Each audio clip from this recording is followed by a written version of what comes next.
Bakuruba kunnafoni o ye fila ye bi a fɔlɔ o de k'aw ladɔnniya k'a fɔ ko kalanbulon dɔ kɛrɛnkɛrɛnna ka sigi sen kan ni o dayɛlɛ ka ɲɛsin kɛnyɛrɛye cakɛla maa 40 ma ni a yamaru bɔra izuriko ani jagoko minisiriso yɔrɔ la.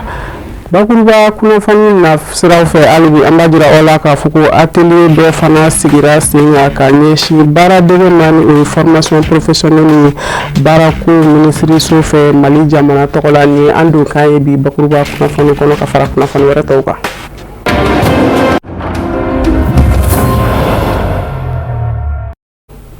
Foli ani waleɲumandɔn o bɛ ka taa bɛɛ lajɛlen ma nin waati na an balima bamanankan Mali kɔnɔ ani Mali kɔ kan an b'a jira aw la ka fɔ ni bamanankan kunnafoni wagati seli walawali bɛ nin kɛ minnu kɔnɔ kuma la aw ye Mali kɔnɔ ani a kɔ ka kibaruya olu de don an b'a fɔ ko ni kuma selen aw danga la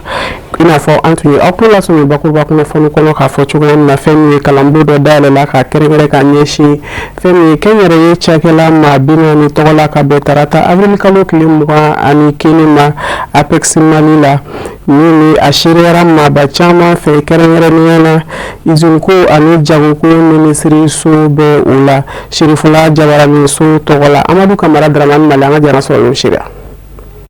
Nin dɔni kawrɛli kɛnɛ min filɛ nin ye n'a taara ka ɲɛsin maa 40 bɔɲɔgɔnko ma minnu ka baara ɲɛsinnen bɛ jago ma diɲɛ fan wɛrɛw fɛ n'an b'u wele ko exportateurs yaasa u ye se ka faamu caman sɔrɔ ka sanga ni diɲɛ taabolo kuraw ye jagoko binakun kan a hakilina bɔra minisiriso min ka baara ɲɛsinnen bɛ jago ani usine-bako ma Mali jamana kɔnɔ. Kalan in kun tɛ dɔwɛrɛ n'i ko feerefɛn i ko sanbaga donc n'i ko sanbaga e min b'a feere sanbaga ka laɲini ye min ye f'e k'o de labato k'o lawaleya ni min bɛn ni i ka fɛn sanbaga ka hakilina ye i bɛ taa n'a ye sugu la a tɛ san n'a ma san a bɛ kɛ tiɲɛni ye bɛɛ ma e min taara n'a ye a tiɲɛna min kan k'a fɛn ne o mago tɛ s'a ma mais e de ta y'a bi ye a kun ye pour que o ɲɔgɔnna minnu b'an ka jagokɛlaw sɔrɔ o ban pewu wali k'a dɔgɔya kosɛbɛ kosɛbɛ kalan in kun yɛrɛ yɛrɛ de y'o ye n'i ko norme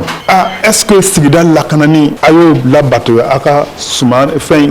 jagokɛfɛn in labaara waati est-ce que an ka laadalako c'est à dire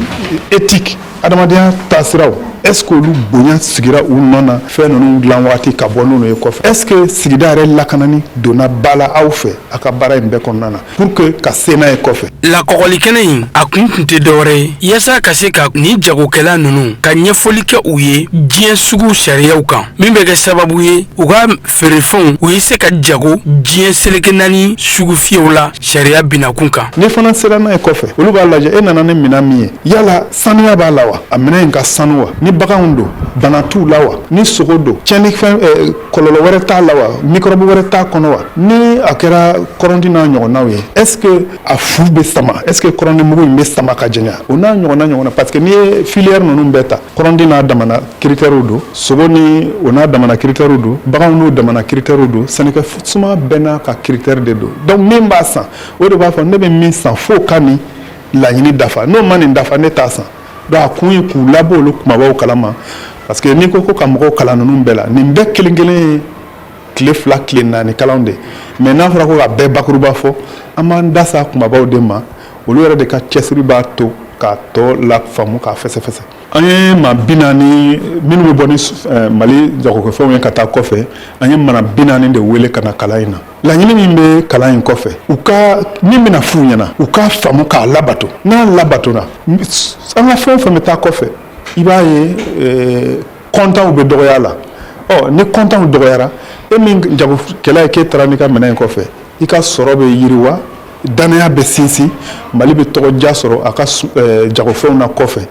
o bɛ kunnawolo an bɛɛ lajɛlen ma. An b'a ladɔnniya k'a fɔ ko ka sanga ni nin hakilina ye Apex a b'a ka danaya ani jɔyɔrɔ min b'a la o kurayali kofɔ Mali jamana kɔnɔ ka sanga ni a ka baaraw bolodacogo ye kɛrɛnkɛrɛnnenya la ka ɲɛsin jagoko ma diɲɛ dɔgɔfiyew kɔnɔna na hakilina don min bɛ kɛ sababu ye ka Mali jagokɛla ninnu u ka se ka u jɔyɔrɔ fa Mali jagofɛnw jagoli la diɲɛ sugu fiyew kɔnɔ baara in kɛra wagati kɛrɛnkɛrɛnnen na b'a bɛɛ lajɛlen bolo. kunnafoni nasira wɛrɛ fɛ an b'a jira aw la k'a fɔ ko fɛn min Mali jamana baaraku minisiri so kalanbulon ani a jɛɲɔgɔn alimanw ka dɛmɛɲɔgɔnya kɔnɔna na ka bɛn tarata avril kalo tile 21 na kalanbulon dɔ dayɛlɛla ni o ye atelier projet labaarali kunkan ni o bɛna dɛmɛɲɔgɔnya ta ka ɲɛsin a baaraɲɔgɔn minisiri so baaraɲɔgɔn minnu o bɛ marabolo kɔnɔ ka degeli kɛ u la formation professionnelle kan ni o ye baarakow ye ani baaradegew marayɔrɔw ni la a baara ninnu seriyara maa min fɛ Serifula Jabaramuso tɔgɔ la Mali bɛɛ ni Serif Somalo a n'a ka jatala Samba Tarawele de tun bɛ an ka janga ɲamadali kɛ. Bi an ka atelier kura min dayɛlɛlen filɛ bi atelier min na boli tile 3 kɔnɔ o tile 3 bɛ daminɛ bi 21, 22 ani 23 an y'an ka directeur régionaux bɛɛ wele fɛn fɛn bɛ Mali kɔnɔ région 20 a directeur bɛɛ ɲɔgɔn sɔrɔ yan an ka baarakɛɲɔgɔn minnu fɛn bɛ Bamakɔ yan an y'u fana wele ka na yalasa an ka jɛ ka sigi ka kuma gafe minnu bɛ formation professionnelle kɔnɔna na n'u nafa ka bon bɛɛ ka se k'a faamuya k'a matarafa yalasa baara ka se ka nɔgɔya an bolo o de ye bi atelier kun ye a kun de ye papier minnu bɛ yen nɔ a waliyali ka se ka nɔgɔya directeur régionaux bolo an'u baarakɛɲɔgɔnw ani kibaruya minnu b'a kɔnɔ bɛɛ k'a faamuya k'a fɔ formation professionnelle ye mun ye gafe jumɛnw bɛ kɛ k'a lakori a bɛ baara kɛ cogo di a kan ka ta ba la cogo di an kan ka bɛn jumɛn kan yalasa baara ninnu bɛ se ka ɲa wali surtout que yɔrɔ dɔw b'a kɔnɔ minnu b'a jira k'a fɔ collectivité territoriale n'olu y'an ka région ye olu niyɔrɔ jumɛn b'a kɔnɔ olu ka baara ye jumɛn ye olu kan ka formation professionnelle ta ba la cogo di yalasa ministère de l'entrepreneuriat a ka se k'a dɔn k'a fɔ mɔgɔ b'an bolo k'an dɛmɛ ni projet in ala y'a kɛ GIZ olu ka projet dɔ bɛ n'a fɔ ma ko PAPSE olu y'an dɛmɛ yalasa an ka se ka nin atelier organiser tile 3 kɔnɔ gafe ninnu bi an bɛ k'a fɔ ko directeur ka matarafa a kun de n'u seginna ka taga so u fana ka se ka taa papier ninnu bayɛlɛma u ka collectivité kɔnɔ région direction collectivité régionale la ani a tɔgɔ ye di u ka centre de formation professionnelle ani ka baarakɛɲɔgɔn tɔw bɛɛ u ka jɛ ka kuma pour que k'a dɔn gafe ninnu fɛn minnu b'a kɔnɔ bɛɛ k'a faamuya ni bɛɛ y'a faamuya bɛɛ b'i jɔyɔrɔ dɔn o de ye transfert de compétence in ye a kun ye papier minnu fɛn minnu b'u kɔnɔ bɛɛ ka se k'a matarafa ni bɛɛ y'a matarafa bɛɛ b'i jɔyɔrɔ dɔn ni bɛɛ y'i jɔyɔrɔ dɔn baara bɛ nɔgɔya a kɛkunba ye o yɛrɛ de ko ye bi donc maire a tɔgɔ ye di président de conseil régionaux ani centre de formation professionnelle olu bɛɛ k'a dɔn jɔyɔrɔ ye jumɛn ye formation professionnelle kɔnɔ yalasa ka gɛlɛya kɛlɛ ka bɔ Mali kɔnɔ denmisɛnninw ka se ka baara sɔrɔ u ka formation professionnelle kɛ ka ɲa an ɲini an ka directeurw bɛɛ fɛ u k'u jija u ka se ka papier ninnu matarafa olu de fana bɛ tila ka taa kɔma segin kɛ région kɔnɔ k'a jira k'a fɔ papier ninnu u nafa ka bon n'an jɛra k'an bolo di ɲɔgɔn ma an bɛ taa ɲɛ sɔrɔ formation professionnelle n'o de ye fɛn ye fɛn min bɛ se ka baarako nɔgɔya mɔgɔw bolo a ka se ka matarafa bɛɛ k'a dɔn an ka denmisɛnninw ka se ka baara sɔrɔ Mali kɔnɔ u ka lafiya an ka fantanya kɛlɛ. Fɛn ye duguba ye bi a ɲɛma ko bilama kɛlen don gɛlɛyaba ye bi ka taa kɛ duguba kɔnɔna jama caya ka taa se fana maaw ɲɔgɔn sɔrɔ yɔrɔ olu koroniw ma ɲama lasago yɔrɔ ko a kɛlen don gɛlɛyaba ye bi jamana ɲɛmaw bolo o de kadara kɔnɔ an ka ɲininikɛla Abdulkarim Sakona ka jatala Boubacar Tarawele o jiginna ka taa ɲɛɲini kɛ a ko kan an ka janga sɔrɔ ɲamara Mali faba Bamako o ye yɔrɔ ye bi a saniya kɛmɛ ka maaw kamana gan bawo a ka gɛlɛ i ka tɛmɛ kare 2 la n'i ma ɲamaton tonnen sɔrɔ yɔrɔw la k'a sababu kɛ ɲamaw cɛbaliya ye o ɲamatonyɔrɔw kɛmɛ fɛn ɲɛnɛmaniw ani baganmisɛnmaninw caman dagayɔrɔ ye kɔlɔlɔba bɛ o la ka ɲɛsin adamadenw ka kɛnɛya ma jɛkulu min n'u bɛ u wele groupe d'intérêt économique ni bɛɛ k'u ma GIE n'an b'o wele ɲamancɛlaw olu ni mairies ka tɛgɛdiɲɔgɔnma kɔnɔna na olu ka baara ye ka ɲamaw cɛ ka bɔ duw kɔnɔ ka taa n'u ye yɔrɔ la u ko min ma dépôt de transit nka an bɛ don min na ko bi gɛlɛyaba bɛ olu fɛnɛ kan bawo ɲamaw mana cɛ ka bɔ duw kɔnɔ ɲamaw kana ka taa bɔ yɔrɔ minnu na o gɛlɛyaba bɛ u la bi. gɛlɛya min kɔni b'an kan fɔlɔfɔlɔ o ye dépôt de transit de ɲamabɔyɔrɔ t'an bolo f'an ka taa ni ɲama ye fo yɔrɔ jan ou bien an ka taa n'a ye zone aéroportière la bon yen de zone interdite n'i taara ni agent de b'a bɔ ɲɔgɔn na i bɛ f'i ka wari de d'u ma. Maintenant nous tɛ mɔgɔ bolo ou bien n'i t'a fɛ k'o kɛ i bɛ taa fo distance janba de la bon an bɛ taa ni ɲama ye kuma dɔ fo safo de ou bien fo tiɲɛfala u yɛrɛ ye tiɲɛfala ko kuma min fɛnɛ fɔ c'est pas trop évident voilà c'est pas évident parce que n'i taara ni ɲama ye tiɲɛfala il faut que ni forotigi de ka bɛn a la sinon ou bien dépôt officiel ko kuma fɔ bon o fɛnɛ tɛ tiɲɛ ye Tu vois donc bébé il va faire gérer comme merde là. Bon, mairie m'a refusé là parce que mairie est un du quartier qu'on a quartier mon boulot avant. Au quartier mon boulot en fait au Nyamamboro mon boulot kaku mon nyoro au du quartier tadi. Bon, je sais pas au coup où na chuku muna mais mbaro du boulot faire ça va bouler do. Amga bara ingele ya folo ye Nyamamboro ko ye. Ame folo la muna parce que nya bara o bara ni bara ke mine mi bolo ni a bon rotino donc finalement avec bara ibolo donc a gelea folo ye Nyamamboro ko ye bon bara sharia de mairie de kan ayoro do ira an kan ata Nyamamboro mina parce que yoro kum blale no ko Nyamamboro ko gelea nana do a chamana nyama sago yoro folo kabla du kon nawla o poubelle bebe poubelle sigi kaso ibi ka nyama franga ko kono mo nyama mene do be na nyama mene ni la yele mawku olu ka nga tanda yoro dola abe foma ko dépôt de transit o fara nyama na sago ko flana ma saria la yele me ko kan te katme clé sabaka o mene o clé sabay na be foma dépôt de transit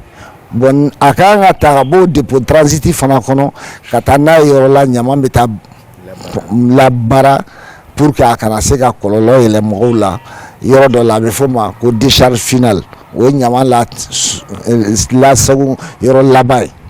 boni yoro saba ni ne madafa makoya ni la halame be jamana kono bi no ye nogota fanfela ye sababu chama bala kadaka chama ya ira ka fo barake mlen ku gele ya bala ka tase mo yere ka family ma ay ka tase dugu yere fa ko jugu jamala amana ke chugo beni ka baradu jamana nyama o mini ni sebe oluye ka se ka fere o tige minu na bi se ka ke sababu ka ni bara o kun noya o ka se ka yoro nyini ka di abarake la o ma nyama o ka cheka o la sago yoro soro baw nafa babe nyamana nansera abara o ke chugo la ka keni abarake baw fere ka la kaleluye jamana kan ki sunu nadi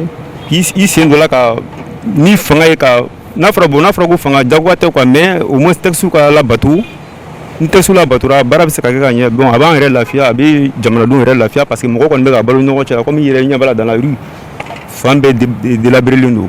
parce que Nyamamboro te robe firi là donc une fois am se ko drone proposer client mais do bu plaigner ou là gouvernement ka la je ka Nyamamboro do nyini keren yana sare de commune 6 ko na ka di commune bema pour que Nyamanka se ka évacuer ke chugula quartier ga sanya adama de mo la fia parce que ne sanya na ka chala fe kena bi sabati donc wajibi état de wuli ka joro la ka partenaire ñini nga fara yere ka u ka nyama bebe tala sago yoro mina ko yoro de la folo ka dépôt de transit de la quartier kono ka tla ka acteur mu mairie be mo mu bla ka nyama che ko lu fara deme parce que namu lu deme nyama ko tna ke o le be se ka do fo karitum bolomolo nu kono ka ta nyama na bo kana nae donc deme do ka nga ta ka duma parce que o be ka ke primina o prier jamana dia nyumandi on ya damne kemen biduru droma duru tlela amba jatemne population laba mse ka joli sara parce que na le kilenga nyama ma chale keleme duben kare benno sigida sanali o bela jelen ka baradi kamni marabaw ka se komogo ma ko bela jelen kan ki fanga fara nyongo kan ka se ga sigida la sanuya kamni ka nyama o takabo du kona ka tase dépôt de transit ma fu ka tase décharge finale ma jamana donga kena be se ga sabati mi sababu yala ama kunda kalangu bina kun ka femi kalan ywanda ulu labe me sena jango san laban konna na kerengere na femi ni o baki sorolin ko fe kalandin kan kalambulu kuramini o suganti o fana suganti la gele yaube o fana na kalandin masa o katase kalando ma ani kalangu nyana boyoro ni o administration scolaire anga nyini ni kalawi wuli ka joke ka nyini ke akuka alhamdu badini bakar ko ni anga janga nyama dalike kalo caman kelen kɔfɛ kalan na aramata isa anu ɲɔgɔnna kalanden wɛrɛw o natali kɛ tile damadɔ kɔnɔna na baki o ɲɔgɔndanw na nka maa bi yɛrɛ ɲini kan ka da jamana yɛrɛ lahala kan kalan bolofara jumɛn bɛ maa dɛmɛ kosɛbɛ a bɛ fɔ min ma ko filière o ɲininkali ni kɛli ka kan bawo a bɛ kalanden dɛmɛ a ka sanfɛ kalan o tɛmɛcogo ɲuman na akaja baara sɔrɔli o bɛ se teliya cogoya minɛ awa kalandenw cɛla dɔw bɛ yen minnu b'u ka kuntilenna dɔ nka caman olu ma se ka sugandili kɛ fɔlɔ. Bon bagi kɔfɛ ne bɛ fɛ ka fiscalité de kɛ o de ne tago ye TS Eco la parce que fiscalité ale ye kalan min ni impôt baarakɛlaw de bɛ a kɛ ka caya donc o kama o bɛ jamana yɛrɛ bɔ nɔgɔ la et puis o bɛ jeunesse yɛrɛ kisi chômage ma. Bagi kɔfɛ ne bɛ fɛ ka kɛ comptable de donc grâce au progrès technique a kɛra sababu ye ka ne dɛmɛ ne ka se ka comptable ya ɲɛ sɔrɔ depuis ne ka 10e na ne ye recherche kɛ a kan donc projet personnel sababu la a ye an ladɔnniya nafa min bɛ an ka seriw la en plus bagi kɔfɛ fɛnɛ an bɛ fɛ ka mun kɛ a y'an ladɔnniya o fɛnɛ la. lakɔlisow kɔnɔna na fɛn min ye kalanko ɲɛmaaw ye olu kɛlen don ka wulikajɔw sabati o bɛ se ka denmisɛnnin ninnu bilasira cogoya minɛ baki kɔfɛ o ka se ka kalan ɲuman sɔrɔ. An b'u la sensibiliser o fɛnɛ tɛ se ka kɛ ni parents n'o ye denmansaw ye olu ka dɛmɛ ye olu de bɛ se ka an dɛmɛ kosɛbɛ nin baara in bɛ se ka ɲɛ an bolo cogo min na ka d'a kan Mali kɔnɔ yan an kɛlen don ka remarquer chômage n'o ye baarantanya ye o fanga ka bon kosɛbɛ denmisɛnnin minnu bɛ yen ni diplôme b'u bolo donc walasa o ko in u bɛ se ka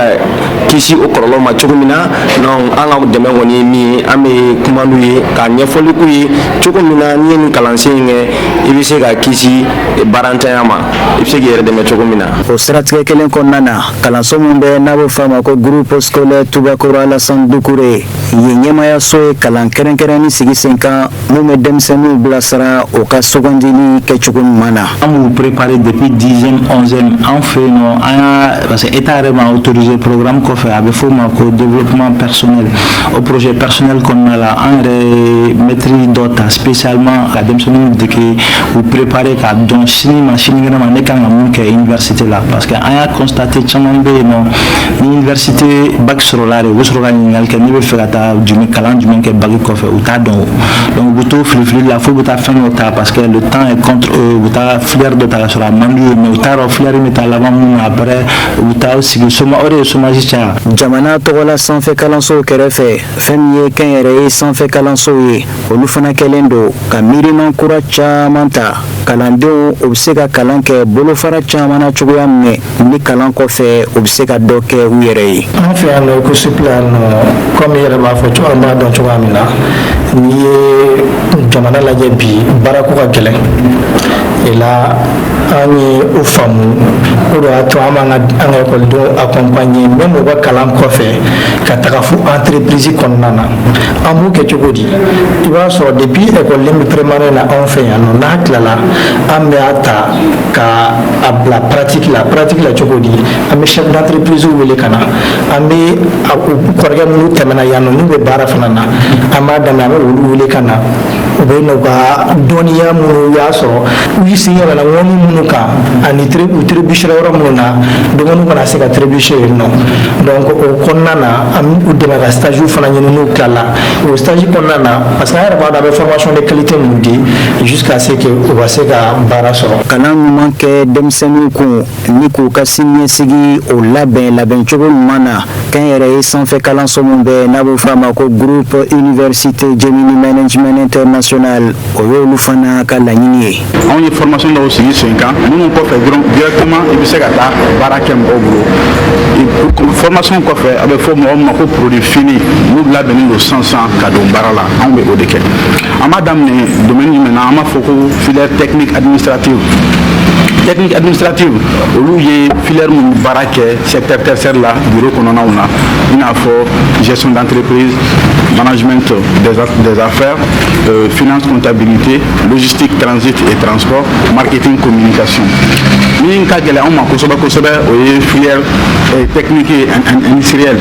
o ye filière sugu minnu ye o ye min bɛ baara kɛ industrie kɔnɔna na ani filière technique i n'a fɔ mine pétrole génie civil agroalimentaire ani statistique appliquée olu fana kɔfɛ an ka diɲɛlaban baara fosi tɛ yen n'u tɛ taga ni informatique ye informatique filière fana bɛ an bolo yan n'an b'a fɔ olu ma informatique de gestion réseau télécommunication ani maintenance et électronique informatique olu ye an ka filière ye minnu labɛnnen don baki kɔfɛ kalandenw bɛ se ka na directement k'a kɛ o kɔfɛ u bɛ se ka baara sɔrɔ. n'a ma ɲɛ k'a fɔ ko sifinw olu de ye jamana siniɲɛsigi ye a bɛ wajibiya an bɛɛ kelen kelenna kan an ka denmisɛnnin ninnu bilasira ni hakilina ɲuman ye cogoya minɛ u ka kalan o bɛ se ka nɔgɔya u bolo kalan kɔfɛ baarako k'o latigɛ nɔgɔya fana kɔnɔna na an bɛ jɛ k'a fɔ kalandenw ye minnu kan ka baki kɛ tile damadɔ bi kɔfɛ k'ala k'u bɛɛ kelen kelenna gɛrɛsɛgɛ diya. Amina yarabi ala ka o duwaw minɛ o de fana b'an sɛnsɛn ka taa diɲɛ fan wɛrɛ kunnafoni sɔrɔlenw kan Musa Fɔnba ale ka ɲinininw don.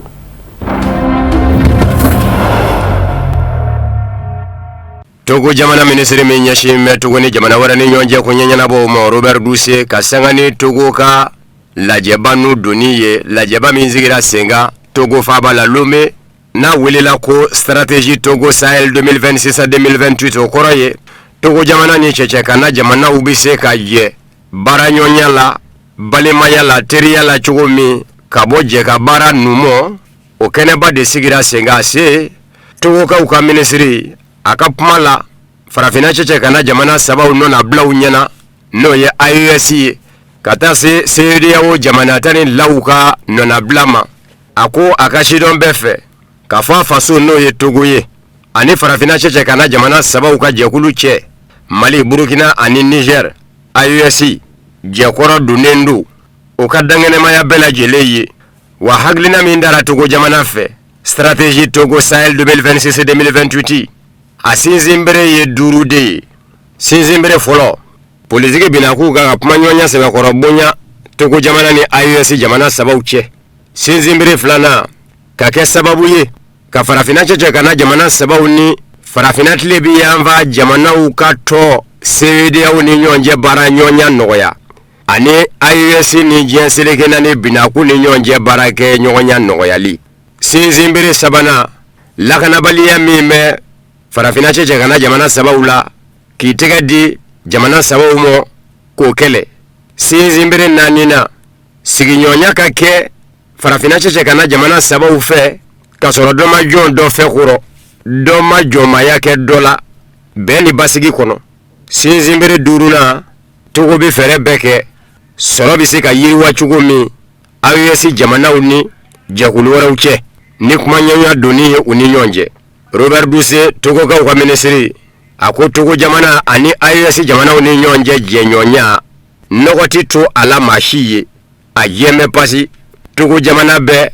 a balima sahilikaw dafɛ n'o ye Mali Burkina ani Niger ye a ko fɔ a ka dɔn k'a fɔ nin jamana saba ninnu u fɛ jɛ tɛ Togo bolo i n'a fɔ Togo ni dunanw bɛ ka jɛ dɛ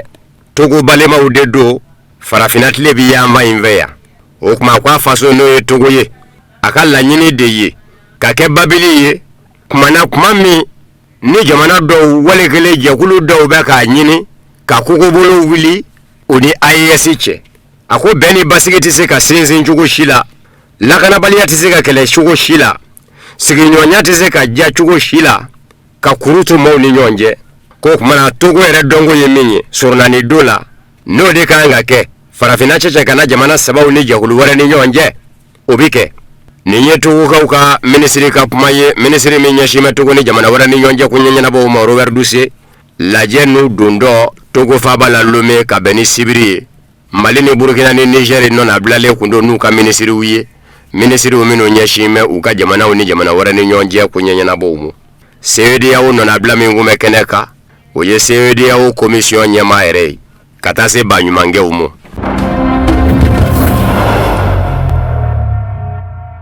Iran jamana taamadenw ni Amerika jamana taamadenw kan ka don Pakistan duguba la Islamabad ka bɛn ni tarata avril kalo tile 21 ye jango sigikafɔ tako filanan n'u bɛ se ka don jamana filaw ni ɲɔgɔn cɛ jabaranizo la min bɛ wele ko El Hadas a ko a ye sinsin maa ɲɛma dɔw de ka kuma ka cari jabaranizo El Hadas ko lajɛ kan ka kɛ kuma dansigilen kɔnɔ Amerika ni Iran cɛ nga Amerika jamana jabaranizo ni o ye CNN ye o kun fɔlɔla ka jira k'a fɔ sigikafɔ tako filanan min kan ka kɛ Amerika ni Iran cɛ k'a bɛ dayɛlɛ araba sɔgɔmada yanfa fɛ ko Amerika jamana tamade una nyekun o ya Amerika jamana nyama Donald Trump ka danga ye jamana nyama yala JD Vance kwa bora Amerika yere ki kunda Pakistan ga tarata sogomada ya amba umve nga Iran jamana tamade Iran jamana jabara ninzuba yere ya jira ka fo uluma bo Iran jamana dafe ku kunda Pakistan duguba Islamabad ka folo Iran jamana jabara ninzuba ku tamade kungolote akunvlanate ashima bo Iran jamana dafe folo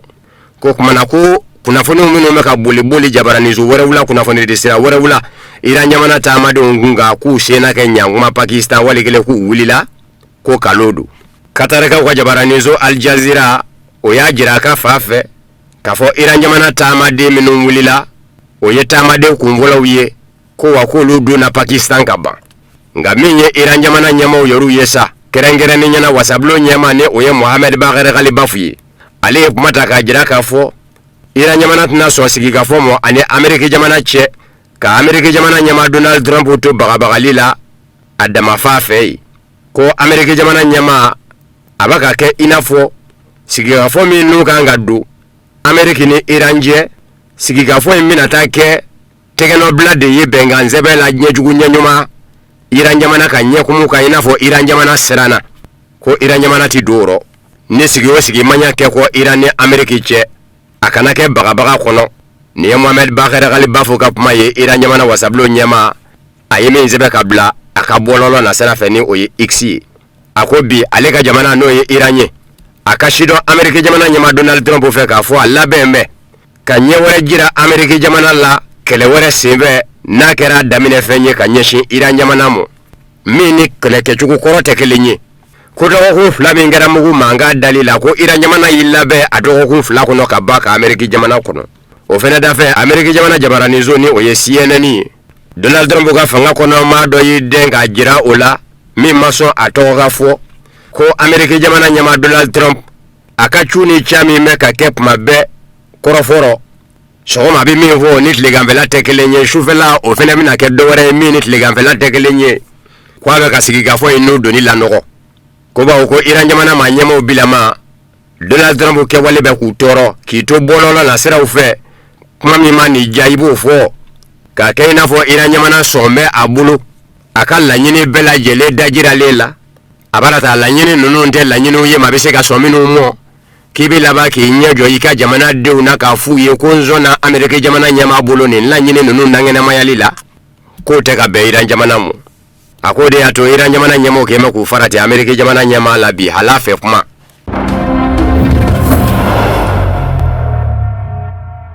shini va fesa shini jamana nyama Xi Jinping ane Saudia masake de minganga sigi masake nona woloka ni masake te Prince héritier Mohammed Ben Salman ye nyonzoro nega jurugu besrafe ase shini jamana nyama ye ajira Mohammed Ben Salman na kafo shini ngala nyine de ye de drador moze kwa jibolo bise labla tajidone nguru ngu ka monyuku manyaka ke ako shini ngala nyine ye mugu manga ere de ka dapeu Irani Amerika che wa fereo ferebe seka ke sababu ye kanani basigi ye uninyonje shini nyamana bu kokorodu sigi kafo na serafe shini nga ukamene siriso minya shime shini ni jamana wara ni nyonje kunyanya na bomo oya ira kafo akadi shini nyamana ye beka na Amerika jamana ni Iranje shini nyamana nyama ere ni oye Xi Jinping ye ako kona imbasigili bela jele de ka bobero jamana umino me kona ina no ye Arabu jamana uye Mohammed Ben Salman yere ka jamana no ye Saudiya ye katase Qataru ni Bahrain ni Kuwait umo ani Emira Arabo Union ni mbeka bobero wajesere kenani jamana bela jele ka bobe kona imbasigila ka sabu ke jesere kenani jamana umo jome akona feuna mayatita minungo shini nyama ya yira masake de la Saudiya jamana kono kafo akadi shini nyamana ya halibi jenyonya ka korodo uni Saudiya jamana che ko nyinambike asandana de ye jebe shini nyamana ni Saudiya jamana che wa shini mafe kasangani osanda nyanyani ye ka jenyonya to korodo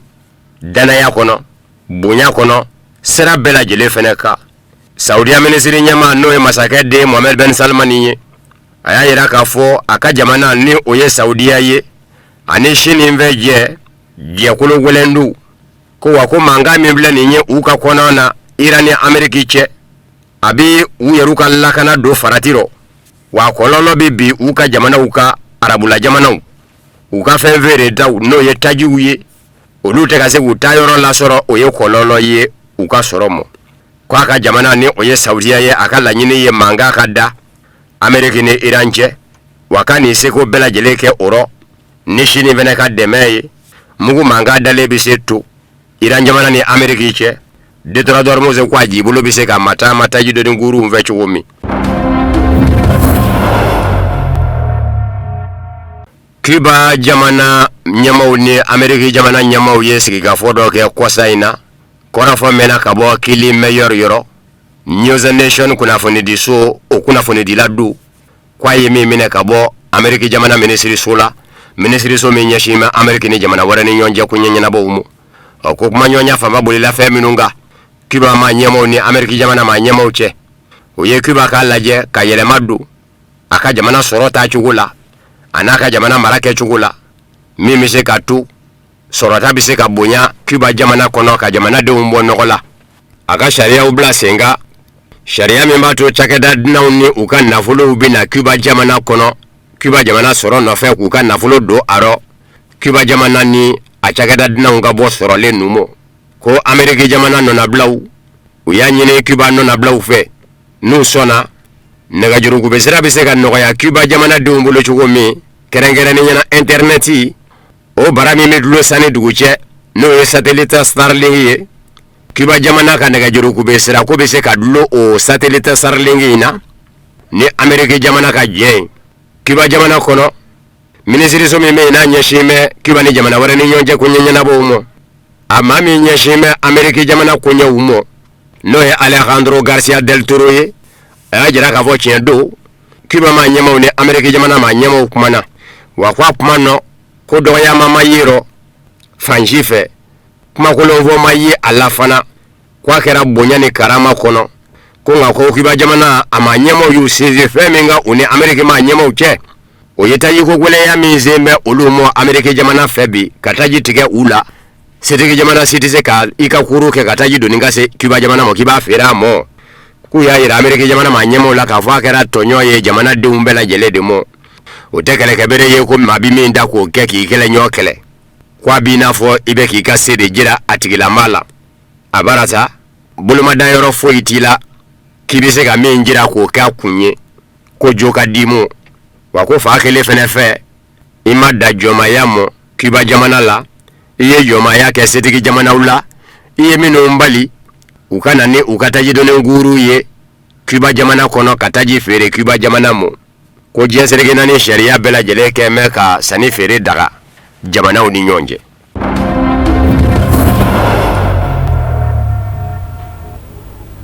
Nini kera o garsege bibe mananga kuna fane kono ami afu ko wala ni mano kajira awla ka fokoni labe na kuna fandi so nyama so fega beneni kumayi aw ni che aka nyama dalula aka mbe duwere na tawna la manga jo ana